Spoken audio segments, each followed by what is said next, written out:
1, 2, 3, 4. All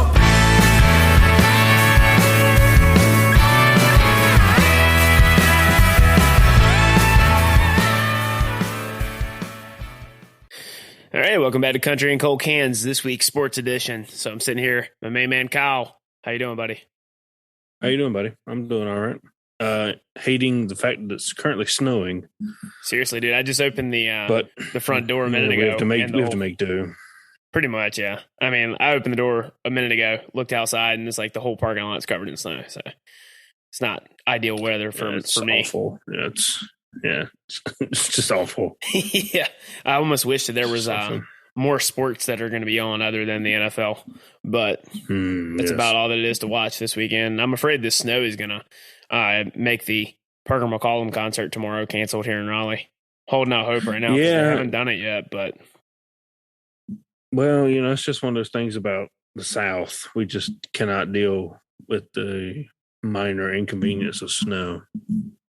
Oh, no. I mean, you'd be amazed at how many people you'd be amazed at like the amount of people that just don't know what the hell to do. Like, just, okay, if you normally go 55, all right, let's slow down to 45 or 35, especially in your Toyota Camry. That's not a shot at you as a Camry driver. It's just like, you're not driving a four-wheel drive SUV or truck. Let's slow down a little bit. No, exactly. This is the times like now where I still wish I had an SUV or a truck, because it is, especially if you got four-wheel drive, it does make it easier. But I mean, even regardless of whether the snow's there or not, if there's ice, man, that shit sucks. That's tough for anybody. Well, ice, there's no coping with it. No.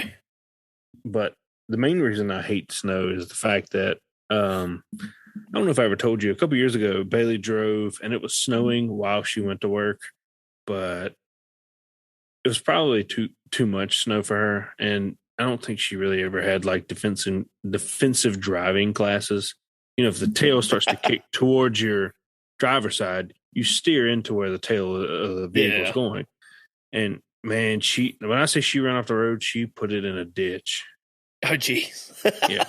So I drove, an hour down the road to go get her out. Luckily, a coworker's husband picked her up, took her to work or whatever. But ever since then, man, she's just been ruined. And so I'll be taking her to work tomorrow night. But yeah, was this when she was driving her little Honda she used to have, or is this? No. This is the Jeep. And this was one lesson we learned. From now on, every vehicle going forward, we're going to default on the sunroof option and go with a forward drive option. And preferably, I'm going to get her a vehicle that has, like, my truck has this feature called 4A, which is forward drive automatic. And what it does is if you put it in it and your back wheel starts to slip, it will actually automatically engage your forward drive and the front two tires start pulling, which is phenomenal because you can leave it in two-wheel drive and not have to worry. But as soon as you start to slip, the rest of your vehicle, rest of your tires start to engage. So that's a feature I'm most certainly on the shopping list next time around. So yeah, and not a shot at Bailey, but I also know sometimes she scared the hell out of me back in high school riding with her in the regular weather. Yeah, to be quite honest with you, she hasn't drove with me in the car in probably going on 6 years. Oh, geez. So I mean, anytime we go anywhere, I have to drive. I think the last time she drove was when we went to the beach a couple years ago, and it was just because we didn't leave until probably 9:30 because that's when she got home from work and took her shower and all the other feminine things they needed to do.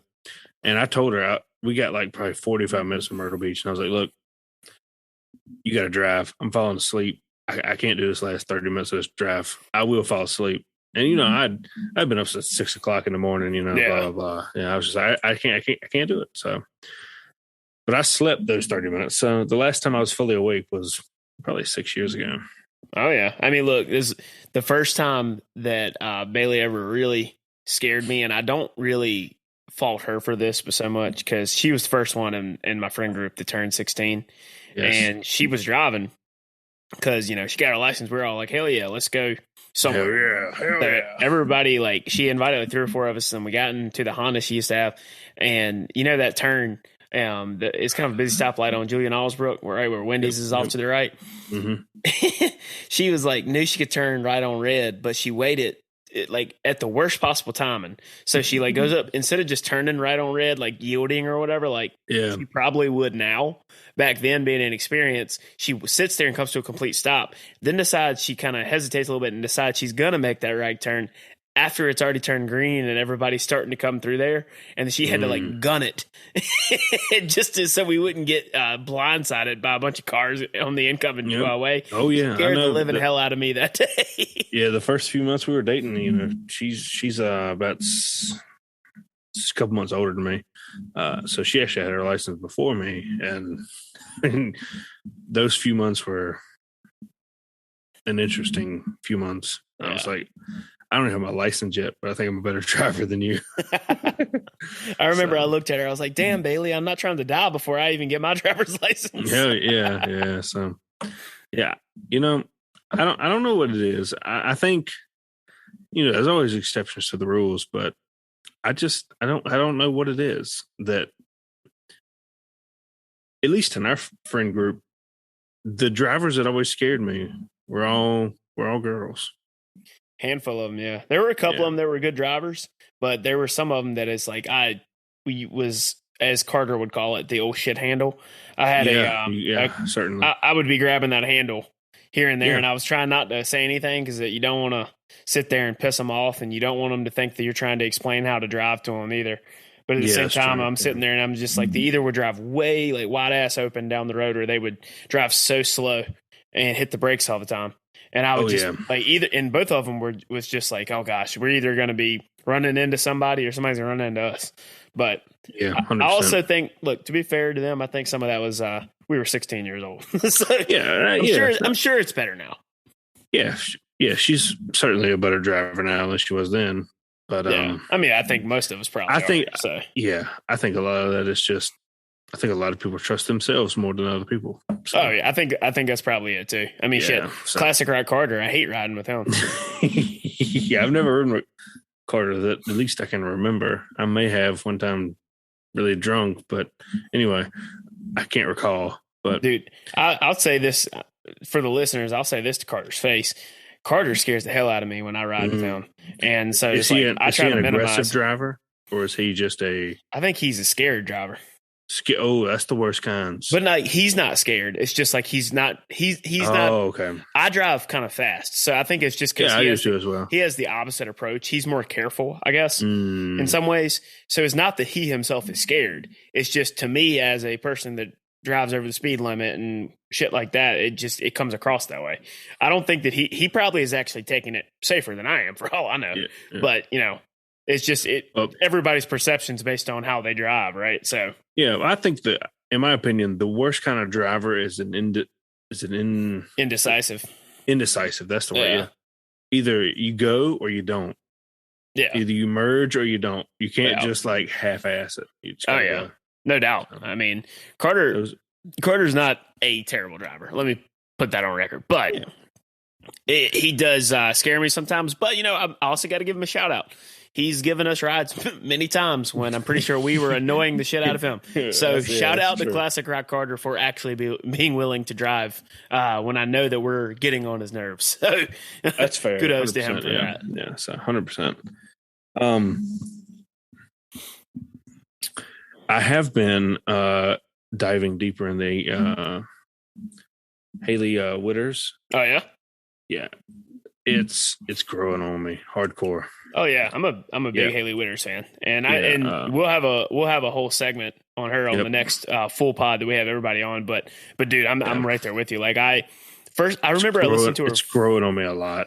Yeah, because like I listened to her first time probably a year ago, and I liked it, but I didn't like get really into it. Then like a few months ago, I went back to her most recent record, The Dreamer, and then it clicked with me this time. Yep. And now I've been like, it's been nonstop. I've been listening to her music. Yep. I went ahead and dove off the deep end about a week ago when you sent the album to us. And yeah. It's she's a great singer.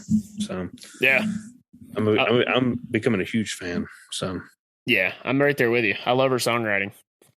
And then also, even the songs that she didn't write, she's picked really good songs. Like she has a couple Brent Cobb cuts on her record.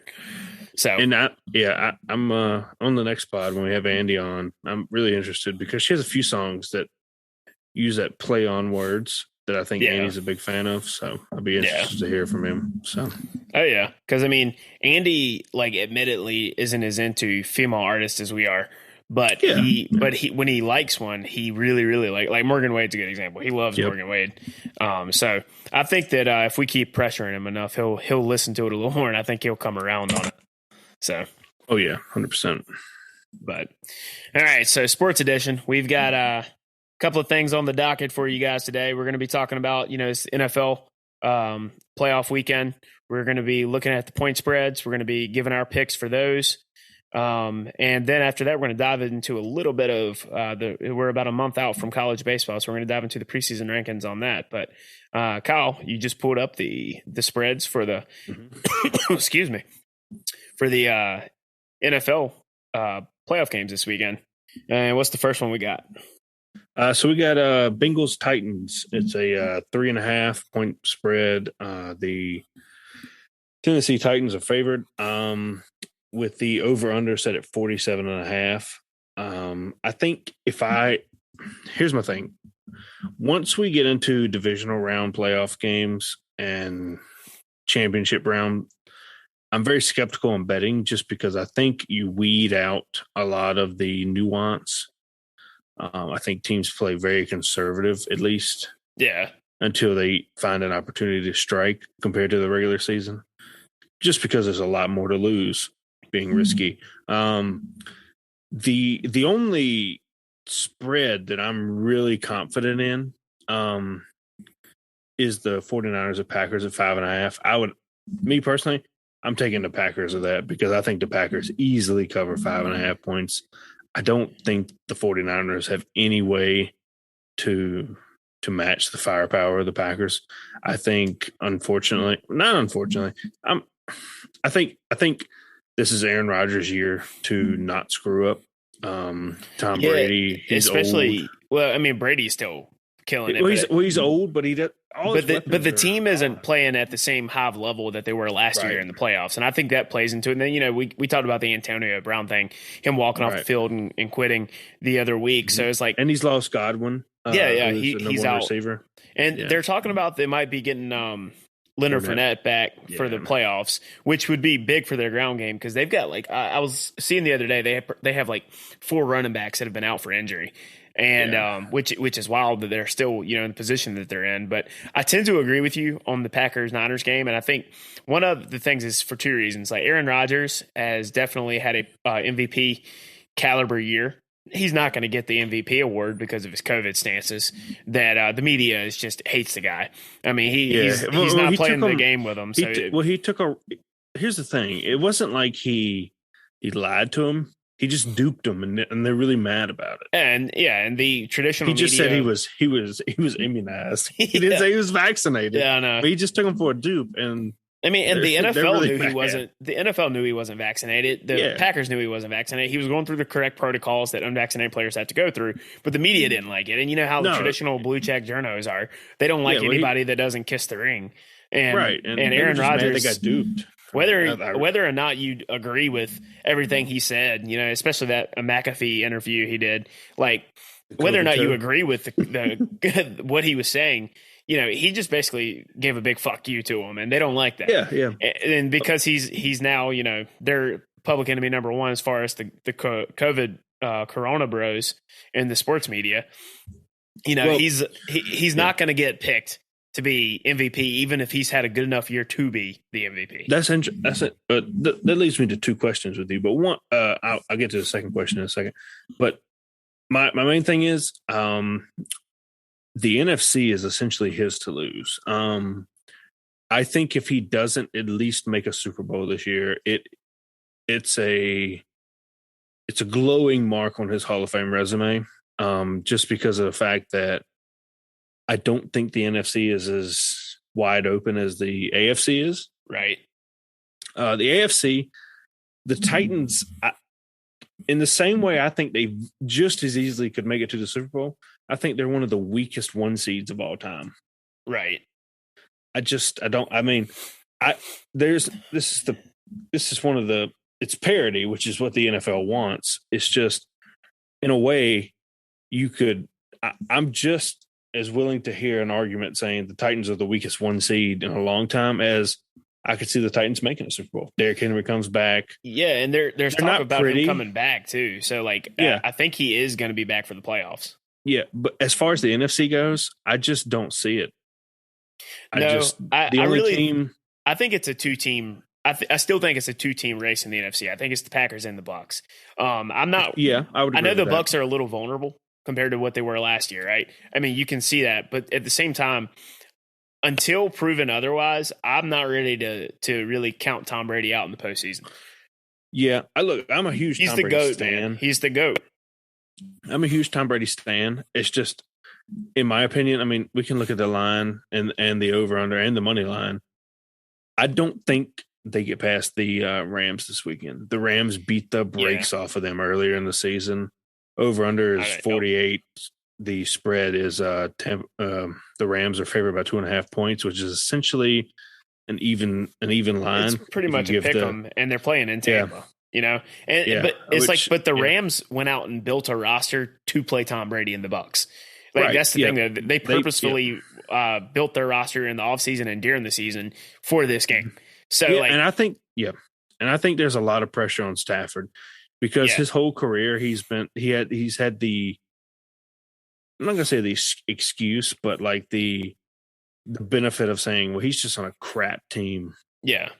And the guy still put up ungodly numbers. Oh, for his legacy, he needs to win a Super Bowl. He doesn't want to end up like Dan Marino and my boy Phillip Rivers. Phillip Rivers, when he retired. That's exactly right, yep. Yeah, Phillip, when he retired, is obviously a first ballot Hall of Famer. He's 5th in touchdown passes. I think he just got passed recently on that. And then he's also was 5th in passing yards. I mean, anybody that looks at his career stat line, you can't look at that guy and not say he's a Hall of Famer. But he will never be put in the conversation that when it comes to what he probably should be, just because he never even played in the Super Bowl. Yeah, and he won a few playoff games, yeah.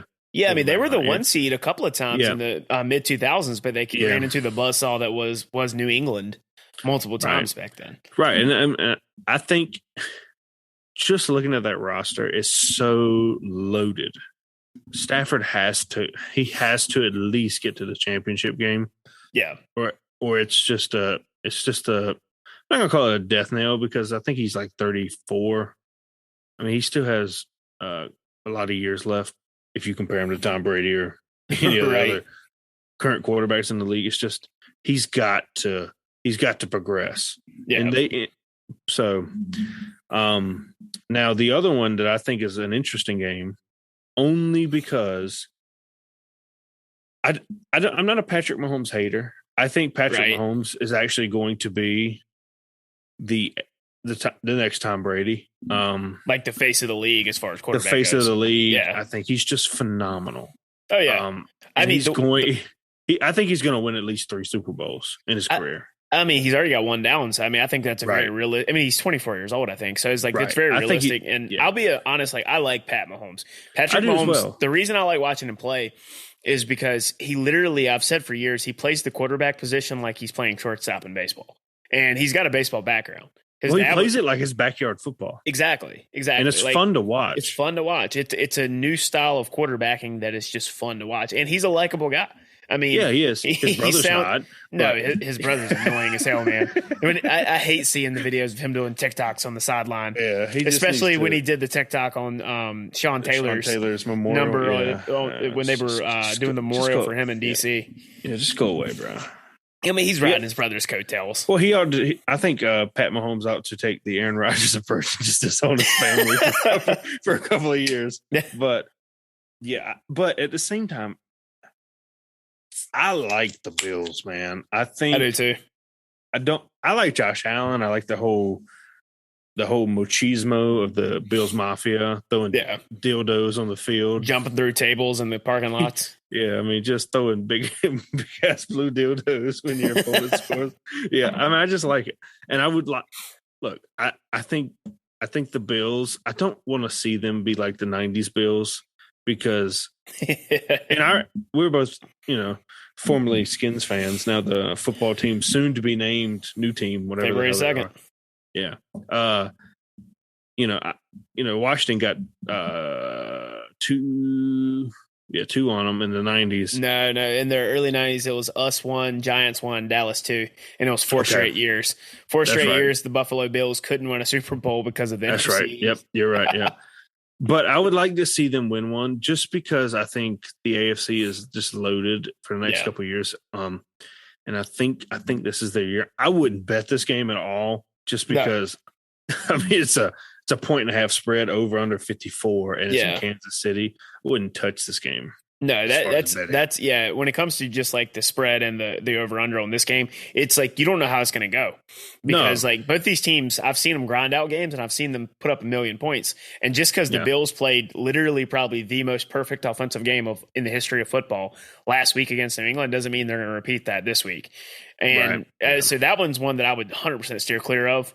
I'm not putting money on that game. No, but it is an interesting matchup. It's essentially a toss up, but and I have a soft spot for the Bills too, because I mean, you see my shirt, I'm wearing an Atlanta Braves shirt. I'm a Braves fan. I'm an NC State fan. Like I have an affinity for teams that can't seem to win the big one. They can't seem to win the big one. And so it's like, I said, I even went out after the Braves won the World Series. I brought me I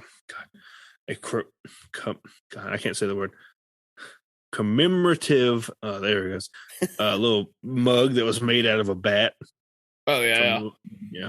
That was such a hard word to say. I literally thought you were going. Such a hard word to say. I bought some Coors. I was like, all right, that's a hell of a way to. That's a flex after winning the World Series. You bought some Coors. I bought a commemorative mug. I was like, just because I told Bailey, I said, Bailey, I'll probably never ever see my team win a national a title in any event. For the rest of my life. Oh, I know. So I might as well buy something. We were a year old the last time the Braves won a World Series. Right. I mean, I said, I'll never, ever see that again. So I might as well, the football team or whatever they're going to be named is never going to win anything. No, they're not. The time of the college football is, we're not named Alabama or 3 other teams. College football, I don't even have those goals. I have goals of the ACC title and a New Year's Six Bowl. National title is not even in the picture for the Pac. About the same for me. Baseball is the only real thing I have, but we just for some reason just always shit the bed in super regionals. I was about to say, like, you guys have never been to Omaha. We actually have the current longest, we had the most super regional and regional appearances of any team not to make it in Omaha. Jeez. So. Yes, but we'll get into some of that in the next segment when we talk about college baseball. But let's go through our picks here on the NFL games. We'll start at the top. Yeah, but start at the top, betting against the spread with the NFC games. So we've got Bengals at Titans, and the Titans are 3.5-point favorite. Who you got on that? So I think here's my thing. I think in the next 10 years, it's going to be a Joe Burrow, Patrick Mahomes league, and I think it's going to be the next reincarnation of Brady Manning between those two. Now, as far as who takes those 2 reigns, to be seen. Yeah, but I think Tennessee pulls it out. Because so are you betting? Are you saying you're going to pick them to cover the 3.5? I'll take them on the money line. Okay. See, I actually don't think Tennessee wins by more than 3.5. I think it's probably it's less than 3.5. I'm gonna say 24, 20, or that would cover, but 24, 21, somewhere around there, or 27, something like that. I think Derrick Henry's the edge just because the best defense is a great offense. Right. But I think the Bengals are a year away. It's fair. Now, what this game is interesting to me is because Derrick Henry is coming back off of injury. He's been out for weeks. They're going to ride his ass. I think they're going to, that's the plan, but I'm not sold that he's going to come in and be 100% right away. I really ain't. Yep. And for that reason alone, and how well Joe Burrow's been playing lately, I think the Bengals cover. And I see this being a 3-point game. Within 3 in either direction, but I'm picking the Bengals to cover, and I think also the Bengals win straight up. So it's like the Bengals, obviously, if they win, they cover with it being a 3.5-point dog. Okay. But I got them to cover, but also just with the straight up picking, I got Cincinnati beating Tennessee actually, and 1 seed going out. Okay. I mean, like I said, I don't feel confident. I feel like this game could go either way. Yeah. 47.5. I'd probably take the over. Yeah, I could see that. Yeah, I'd probably take the over. I'm always skeptical of ever, like, I'm not one that loves talking about the over-under, especially in the playoffs. That's fair. I'm never confident on over-under in the playoffs. So here's my thought process on this. Tennessee's going to grind it out. Yeah, and that's why I struggle saying go over. Yeah, the Bengals are going to score. So it's more or less, how long is the Bengals defense out there? And how long can Tennessee sustain drives? Because if they can do what NC State did to Clemson this past year, and NC State doubled up the amount of plays that Clemson ran, it could be Tennessee's game, and they keep it. And then if that was the case, if I was able to see into the future and see that was happening, I would take the under. But it's like it just really depends on who controls the game. Yeah, that's fair. Yeah. 49ers and Packers. I'm going to just say Green Bay covers this. I think it's probably 30. I'm going to say it's probably 35-21 is my score prediction. I think it's probably close for 3 quarters, maybe somewhere in the third quarter. I think Green Bay pulls away and it just doesn't become a game anymore. Jimmy G's banged up, and I don't think Jimmy G is anywhere near capable of carrying that team. I mean, the dude had like 217 passing yards last game. He's too busy hanging out with adult film actresses. Well, he's living his best life in San Francisco. He's always spotted out with a different lady every single time. Hey man, players gonna play. Yeah, but Aaron Rodgers, he carries this, and I think Green Bay covers. Yeah, quite easily. I actually agree with you. Green Bay's 5.5-point favorite, but Aaron Rodgers having an MVP caliber year, and then on top of that, the game is at Green Bay. It's gonna be cold as balls out there, man. And if it's like 18 degrees in North Carolina, it's gonna be cold as hell. It's gonna be so cold in Wisconsin right now. So for those, I mean, it's a Lambeau advantage. The Packers are more used to playing in that than the Niners are. So I got give me the Packers to cover. Yep, I agree. All right, next game we got and that's a Rams. big line. That's a big line to be betting on in the playoffs. It's the 5.5 is huge compared to the rest of these spreads. So next game we got Rams at Bucks 2.5 over under 48. The money line is minus 150 for Tampa Bay, plus 130 for Los Angeles. So push your predictions. Like I said, the Bucks look vulnerable right now. I would agree. At the same time, the Rams it's a Jekyll and Hyde situation with them all year, and they've built a roster to take for this game. That was their whole point, was they constructed a roster just to play Tampa Bay. But I also I'm a Tom Brady guy. And myself as well. I used to go.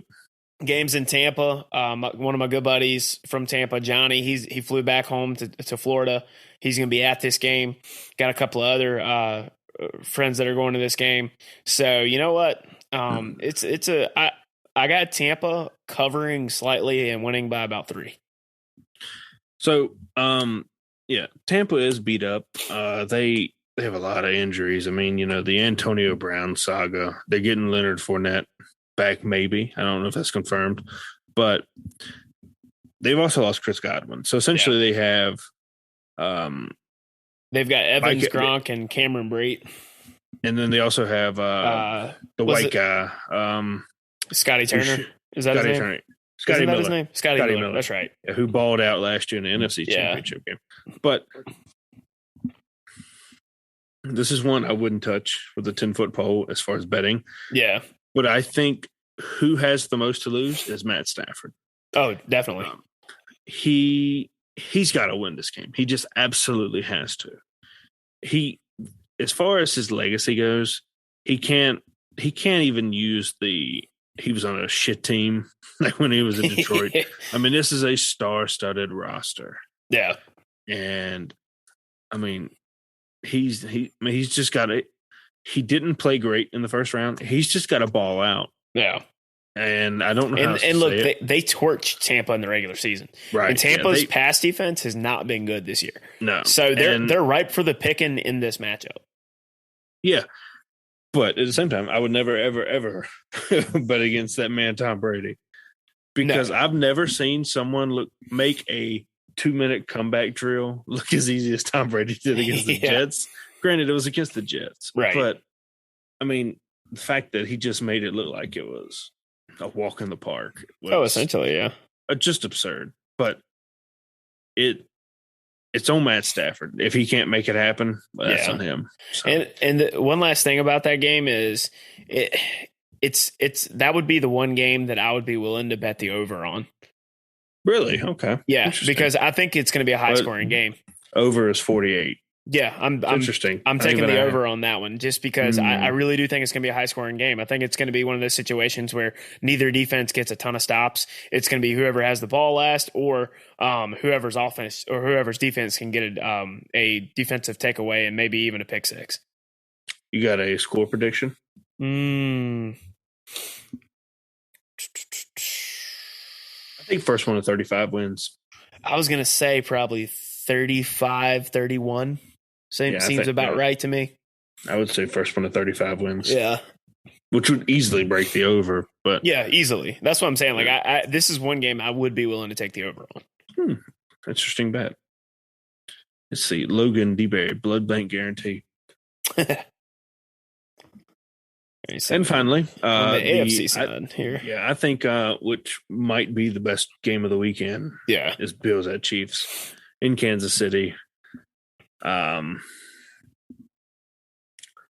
under 1.5, over under 54, the highest of any game. The spread's 2 points. It's essentially a pick 'em.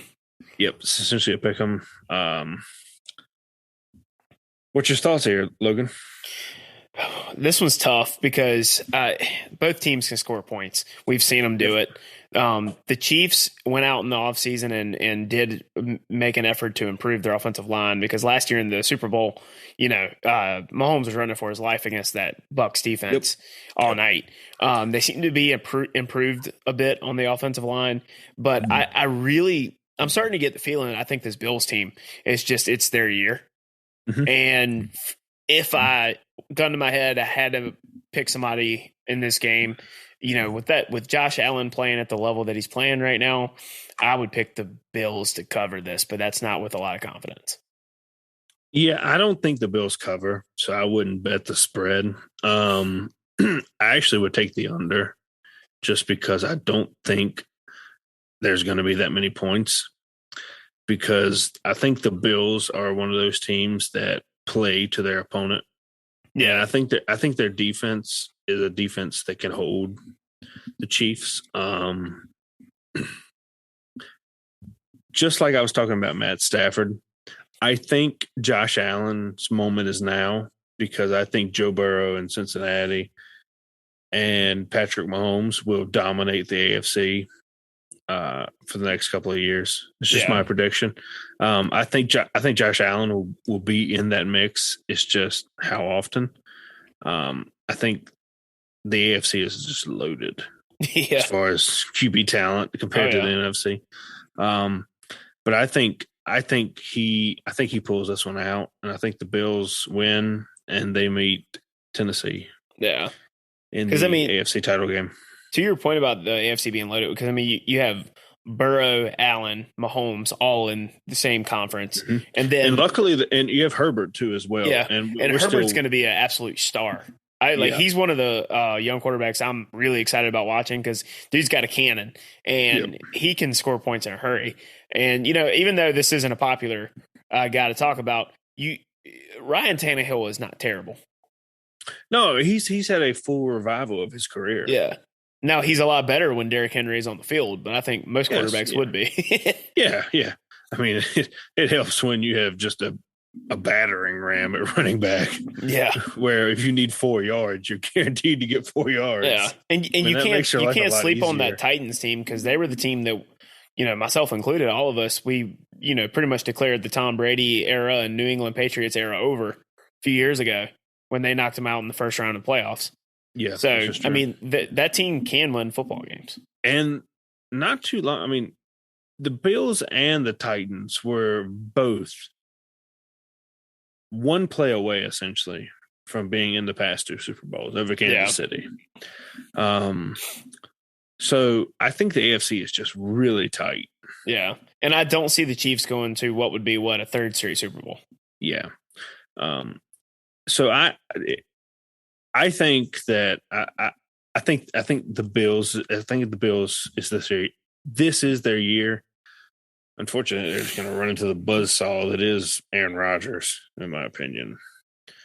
Now, whether or not they win that, I wouldn't expect it. But there's a lot of football to be played. But yep. I think this is the year Aaron Rodgers gets that second ring, which puts him in the the upper echelon with the Manning, the Brady. Yeah. So I think it puts him with Peyton. Yeah. I wouldn't say Peyton. It doesn't put him with well, I don't think anyone will ever touch Brady. No one's ever going to replicate what Brady's done. No. I mean, the only one I think that may have a chance is Pat. And I just don't see I don't see even his style of football playing like it's backyard football being as sustainable over the course of his he's very similar. He's very similar to Josh Allen. Yeah, I don't see Allen or Mahomes being 42 years old. I know Brady's 44 now, but I don't even see them being 42 years old and being as dominant as Brady has been at its age. And see the other really interesting fact of that is they're all in the AFC together. Yeah, they all have to run up against each other. Yep, him, Herbert, Burrow, and Josh Allen all have to play each other just to get to a Super Bowl. Well, so you know what that is, though. It's just like around the mid 2000s when you had Peyton, Tom, and Phillip Rivers all on the same side. Yeah, Phillip Rivers never really got as close as the other two. He got to the AFC Championship game twice. Yeah, twice in 20 years. Yeah. Yeah, and he plays for a shithole of an organization. Yeah. I mean, look, as a Tom Brady stan, I'll even concede that the first 2 were defensive based. Yeah. But the last 5 were Tom Brady based. And that's why I don't count Brady and the Bucs out this weekend, because I've seen Brady do a hell of a lot more with a lot less talent at the receiving core than he has going into this game right now. Yeah. So I would never bet against that man. I mean, he's just he'll make a fool of you in a minute. Oh yeah, trust me. I used to be a Tom Brady hater. So yeah. Back about 15 years ago, I couldn't stand the guy. Yeah, I was a day one stan. I was a Peyton guy growing up, man. Oh, okay, yeah. So I think him leaving New England has done a lot for his brand, if you will, because people are like, bro, he's not even a good guy. I mean, we used to have a debate with Jordan all the time. Yeah. He's not even a good guy. How do you know? You don't even know the guy. He doesn't even. I mean, Aaron Rodgers comes across like he's a dick half the time, but I'd have him play on my football team in a heartbeat. Hell yeah! I mean, that's what I'm saying. Like, you don't even know the guy. How can you say he's just not a good guy? Like, what are you even saying now? You don't even know him. And what kind of barometer is that for whoever the best quarterback is? I think that's ridiculous. Yeah, that's just grasping at straws when your guy is only second best.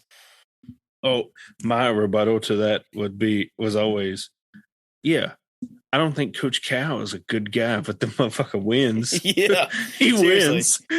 Almost every program he's ever coached at has gone on probation after he leaves. So the dude wins. The guy's sketchy as hell. He looks like a used car salesman, but you know what? The motherfucker wins games.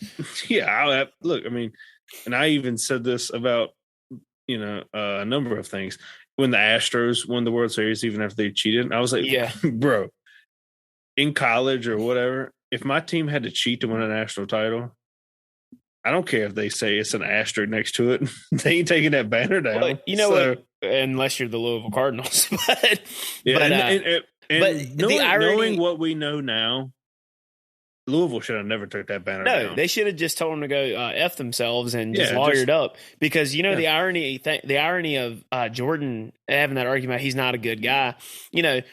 His program that he's a fan of, the UNC Tar Heels, perpetuated the biggest scam and scandal on college basketball for 30 fucking years. And they made up a degree program. They did. And talking about that bullshit, which thank God we don't hear anymore, but the Carolina way. Oh, give me a fucking break. That gets me heated every time I hear when they used to say that shit, because I was like, they're all full of shit and we all know that. The whole Dean Smith thing, Dean fucking knew and so did Roy. Yeah, they did. Hell yeah, they did. Roy, look, Go to hell, Carolina. The only out I'll give Roy is he didn't know it first, but that motherfucker knew. Yeah, real quick. He might not have known the first 6 weeks he was there, but after that, his ass certainly knew. Yeah, and he got 3 national titles. Well, I'll give him credit for the last one because they were under the scandal there. But he got 2 national titles off of it when he returned home to Chapel Hill. And I'm saying that as I can say this now that he's retired. I think Roy is genuinely a good dude, and I can admit now, since he's not on the sideline, I actually like the guy. If he had stayed at Kansas, I would have probably been like, I kind of like that Roy Williams guy. He's got that whole folksy Southern North Carolina bullshit that he does. But at the same time, he was at Carolina, so he can go to hell with the rest of them as far as I cared. But that shit's an act. Shit used to make me so mad. That's the Dabo Swinney thing. Daggum, bro. Daggum. Yeah, well, that's the Dabo Swinney thing. You don't talk like that. Shut up. Dabo's like, little old Clemson. I'm like, you have 2 national championships. Can we stop with the little old Clemson crap? 3. It wasn't even like they were just a no name before that. They won a title in 1980 or 81 with Danny 81. Ford. Yeah, 81. Yeah, they weren't even like a no name. No, so they were literally went into the wilderness as when it comes to being an elite program for 25, 30 years, but they were still a good program. They were still winning 8, 9, sometimes 10 or 11 games before the Dabo elevated the program. And if you just type in on Google, Clemson players paid recruiting, there's images of so many prominent Clemson players holding up wads of cash when they're 18, 19 years old. So, look, let's be honest. It's a dirty business. It happens almost everywhere. But that's why I'm like, when NC State got hit, because let's call a spade. Officially, we don't really know. But, we probably did pay Dennis Smith Jr. $40,000 to come play basketball for us. But we followed the template that our friends down the road in Chapel Hill did, and we used the same lawyer firm. And how dare NC State? How dare the NCAA punish Western Carolina for NC State's transgressions? Seriously. This is why the NCAA has just lost all credibility, because we got lucky because we can't talk right now. We dragged it out so long that we had to have the NCAA and us had to have a third party, independent party, make the final decision. This is why the NCAA. This is why the NCAA has no. They're in hospice care, the NCAA, and I think the NIL deal, along with a number of other things, mainly the SEC just essentially saying "F you," essentially has laid the groundwork for what may be a good thing, or what I think probably is a bad thing for college sports.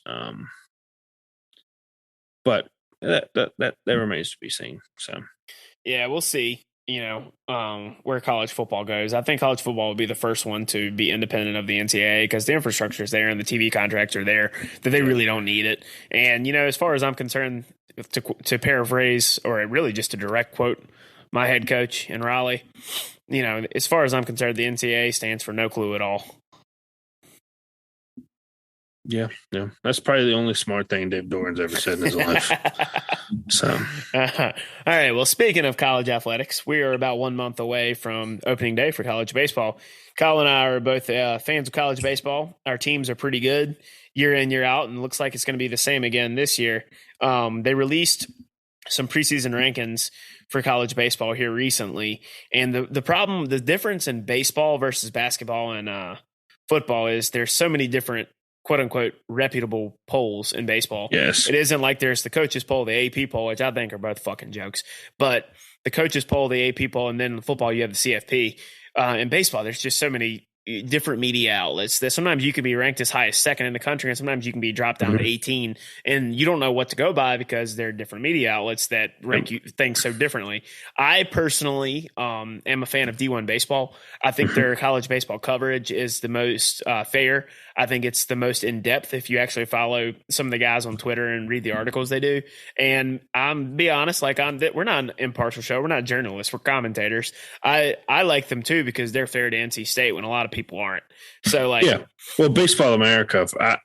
I will never forget Baseball America for a few years ago when East Carolina went to a super regional, beat UVA. In their regional. I think East Carolina was the highest 2 seed. UVA was the lowest 1 seed. This is the year after they won the national title, so that might be 2017 or 2018. Yeah. And in that same poll, the average East Carolina ranking was like anywhere between 12 and 16, which is about right for being the highest 2 seed. And Baseball America didn't even have us ranked. So I'm just like, come on, man. Like, come on. If you're that far outside the Overton window, so to speak, I mean, you're just like I got to call bullshit. Like, everyone else can't be wrong. It's just you. And like, it took them forever last year to stop trying to rank the North Carolina Tar Heels. Yeah, I mean, UNC was not that good last year. Like, I mean, they're all staff, but they're all UNC alumni. Yeah, because I mean, they crank people out. Their journalism school. I mean, God knows if they even go to class either. And I don't think anybody at that school goes to class. But no one good has come into that school since Larry Stogner. No, because what is it they say about UNC? It's hard to get in, but easy to say. Yeah, that's true. East Carolina's actually the opposite. I mean, easy to get in, hard to stay. when you have the back-to-back college bar of the year per Barstool Sports, I mean, I'm pretty sure there's some partying that goes on in Greenville. Oh, so, you've been there. I've been there a time or two back in my younger days. Back in my youth. Now they would think I'm a undercover cop if I tried to hang out. Yeah, downtown Greenville. Yeah, narc. So I mean, like I said, I think just looking at the rankings, State comes in at 10. East Carolina comes in at 12. Yeah. I think it's fair. Scroll up to the top real quick. So like, Texas. If you look at the top, STC is loaded. Yeah. I mean, it's like 1 through 5. Well, Texas isn't in the SEC yet, but. Okay, fine. Big 12. Okay. Yeah, but like Texas, it's a who's who of the last few years and sometimes for some of these programs historically, like Texas has a great baseball program historically. As does Arkansas and Vanderbilt and Mississippi State, who's the reigning champion. Yeah, and props to Mississippi State for the way that they handled the Omaha screw job, as I have called it, because they, their fans, man, I have to give them all a shout out. They were paying for hotels and buying dinners for Wolfpack fans after the NCAA just unilaterally bounced us without us being eliminated last year due to their bullshit COVID protocols. And so that was like, a little props shit, to them, man. And then I think it was their catcher. He hit a home run and he went around doing the Wolfpack hand sign. So it's like, I've got a lot of respect for the folks down in Starkville after that. Well, yeah, I'm not a big fan of Vanderbilt just because I hate Vanderbilt. Their coach is an asshole. Which I thought we got a really raw deal on the seeding last year, as being the I think we were the 13 seed who then had to play the 1-16. We were the 14 seed.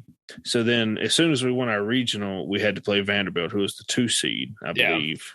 And they were the second overall seed. Yeah. And I thought it was a raw deal. Yeah. Because I thought we were better than 14. But, you got to play who you got to play. And I mean, trust me, I know. We had to play Arkansas, the number 1 overall seed in the Supers. Yeah. And, that was one of those things that, it was one of those regionals. It's the same thing when we played Texas Tech a few years ago. it was just like, okay, I'm not going to make excuses. Like, yes, they had 2 pitchers that were first round picks in the MLB draft, but you got to hit the ball. So one game, I'm not going to make. You got to have some kind of offense. The second game, we had a little bit of offense, and we lost. I think we lost. No, we won the second game like 2-1. Yeah, and then we lost the last game like 6-0 or whatever. But you got to have some kind of offense. So are you saying against Texas Tech or against Vanderbilt? Vanderbilt, yeah. So the first game, you absolutely look. I'm not going to say we deserve to win because you got to hit the ball. Yeah. No matter what. I mean, you got to hit the ball. You got to have some kind of offense. Well, that was ECU and Vanderbilt's issue last year was lack of offense.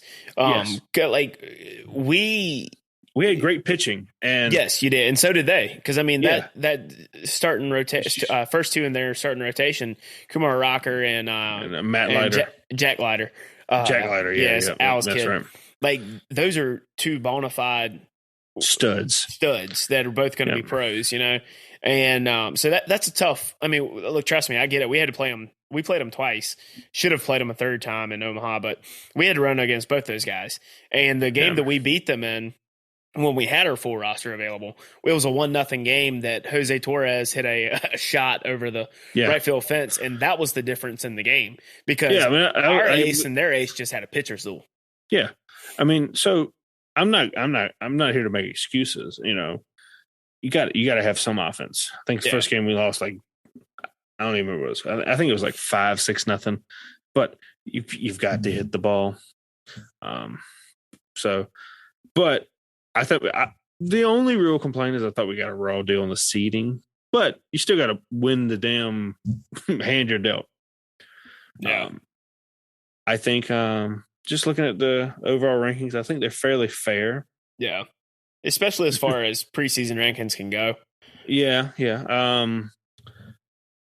Because I mean, I did have a question for you because I saw that it was like 10 ACC teams, or roughly. And ACC. Let's say it says it up, and if you go up to the right up, let's go. We got it might have been not quite 10. SEC powers. We have 1, 2, 3, 4, 5. Sorry, 6 ACC teams in there. Yeah, Florida State, Notre Dame. Yeah, with NC State being the Georgia highest Tech, ranked. Duke, and Miami. Dude, shout out to the Duke baseball coach who took a program that was perennially dead, and over the last few years has taken them to like 2 different super regionals. So like, shout out to them because that program used to suck.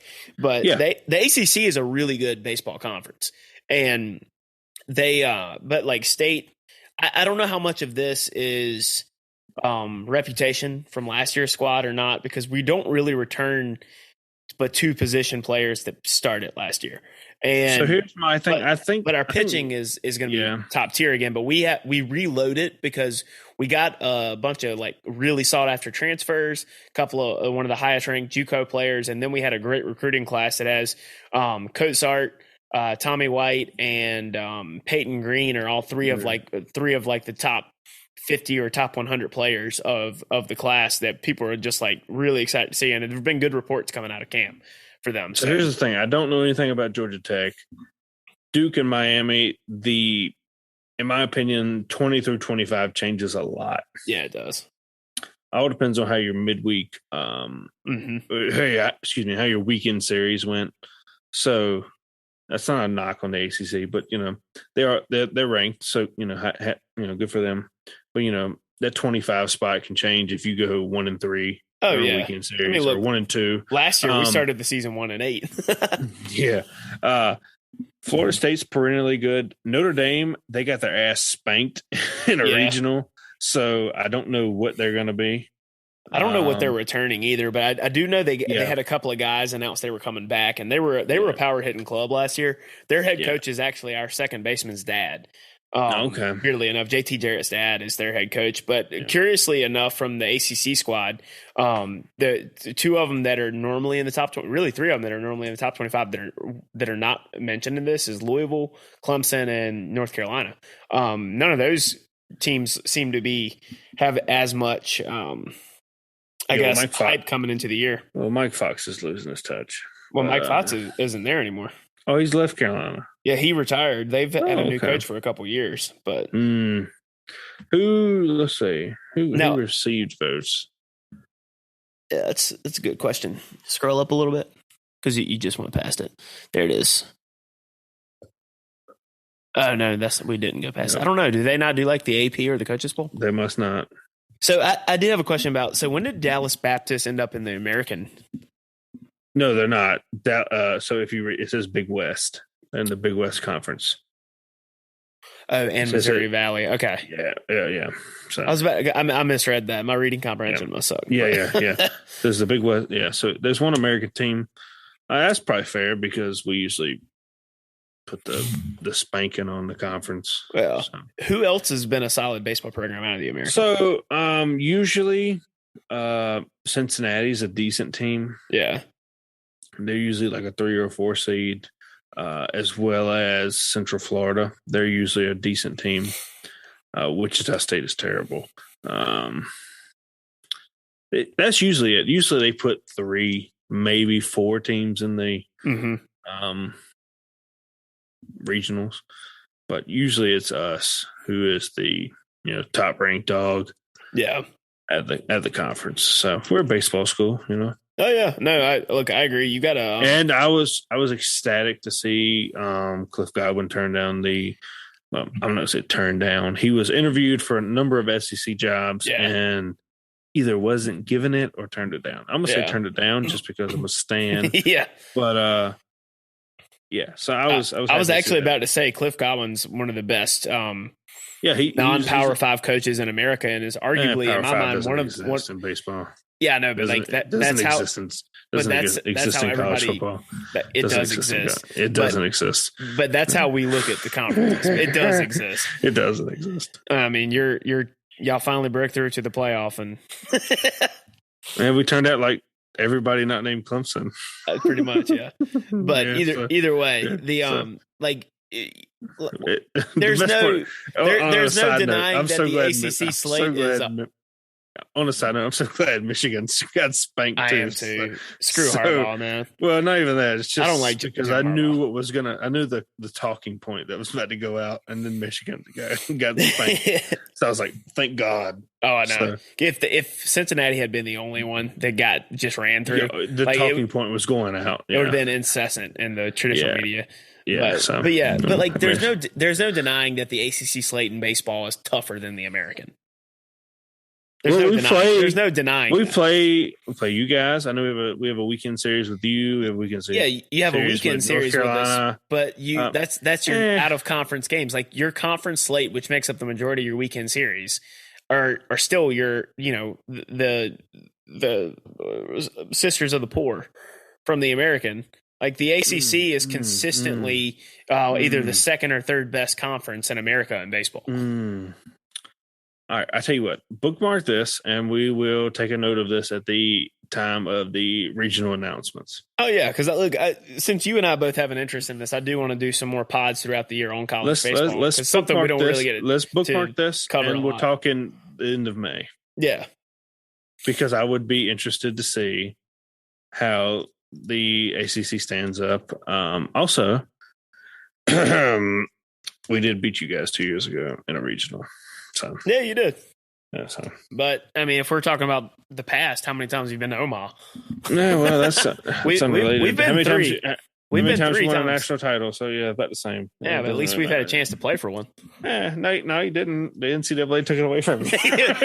You know damn well, just as well as everybody else did, that we probably would have won the national title with a full roster. I can't say that. I'd say you probably would have beat Vanderbilt. I don't know if you would have beat Mississippi State. Mississippi State, we were the best overall team left in the tournament. We were our defense. Let's see. No, we were playing the best baseball. You still have to play overall. The game. You still have to play the game. Yes, but if Vanderbilt you look at batting averages in Omaha. If you look at batting averages in Omaha, NC State was far and away the best offensive club. Okay, and we were tied with Mississippi State as the best defensive club. Stop. Plus the pitching staff. I can sympathetically agree with you that you got jobbed 1,000%. You got robbed. of even the opportunity. But trying to act like that we wouldn't have had. But to say that minimum you would have won the national championship is pure conjecture. People's champ, 100%. Mississippi State won, so I think they're the people's champ. No, they're the champion. We're the people's champ. Okay, they're the rightful champion. We're the people's champ. Okay, like I said, I'll agree that you got 1,000% job. You should have had the opportunity to play, but you still had to play the game. And we all know how State does in big games; they collapse. That's the thing, though. We didn't until they took half our. But you don't know. You didn't play. You didn't play the game. You didn't play the game. The games we did play, we won. But you didn't play the national title game because they wouldn't let us. You got COVID. They wouldn't let us. And all of the which is what I'm saying. All the unvaccinated kids tested negative 3 times, and they wouldn't let them play. Like, tell me what the justice in that is. I'm not denying the fact that you got fucking jobbed, but you still would have had to play Mississippi State. I agree, but it's not like Mississippi State was far and away better than NC State last year. They beat Vanderbilt. So did we. You beat them one time. Yeah, and the second time we had to play our starting pitcher after he played the day before at first base. We had 13 guys. Right. I'm just saying. We beat him again. Maybe. Who knows?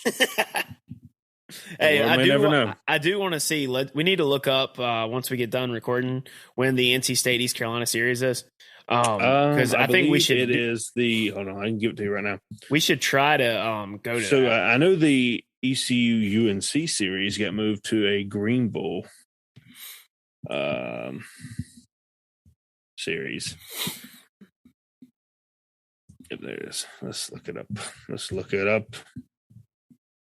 The Fighting Camels will open their series. Yep.